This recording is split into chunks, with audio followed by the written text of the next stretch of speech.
Ham wuxuu ka mid ahaa 3 daanyeer oo loo diyaarinayay in hawada sare loo diro.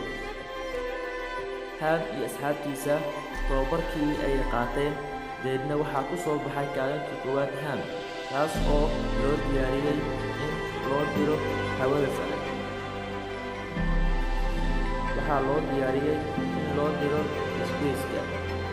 Taariikhdu markay ahayd 1961 ayaa Ham loo diray hawada sare si loo soo ogaado in noole ay ka jiri karto.